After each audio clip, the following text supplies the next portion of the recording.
Maing buntag, usa ako ka nurse.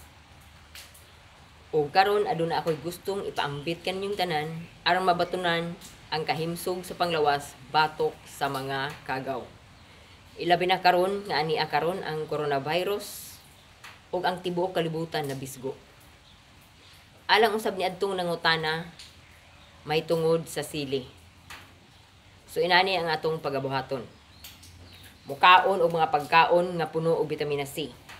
Og ang sili na pamatud-an nga adunay potente nga vitamina C. So mo kanay atong buhaton nga moinom ta og sili kada adlaw human paniudto. Para na isulod ang tiyan dili magasgas ang tiyan di manggapdos. Human gyud paniudto, human kaon. So mag-inom og usa. Sa usa ka semana inom lang sa kag isa. Hangtod nga imong iduha, hangtod nga magtulo. Kay di ba usa ka adlaw mag-inom man ta og 500 milligrams nga sili nga vitamina C. Kung gusto kag tambal, pag-inom lang dihag kuan, vitamina C pagpalit. Pero kung gusto ka og natural, inani ang buhaton. So muna tulo ka sili, 5 ka sili, 7 ka sili.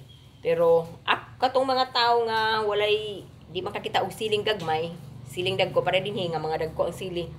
Inani ako ni siyang gutad-gutaron og gagmay, uban ang kamatis, na ko'y kamatis po diha. So muna akong isagol sila ug akong pinuhon diri nga makina akong isulod diri, ako silang pinuhon pinaagi ani nga makina. Pagkahuman akong ibutang sa ani na garapon para kay buntag pamahaw pa dito panihapon magkaon kay magkuha lang og kagamay sa kutsara, tungag kutsara og basta kay magkuha lang kag gamay, masayon nga makakaon kag sili, ibutang nimo sa imong pagkaon, ibudbud nimo sa imong pagkaon. So inana ra siya kung wala kay makina nga ani, mangita kag bato nga lagpad. Bato nga lapad og lingin. Hugasan nimo tarong, murag og mortar, murag imong lubukon ba? Diha, di imong pisaon. Pagkasagol na, pagka pino na nila imo na dang ibutang sa inani. Para na lang imo makaon pag human og na imo makaon kada adlaw. So, maura na siya, maayong buntag, pag-amping ang tanan, o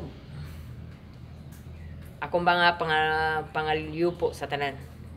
Maong amping kaon og sili.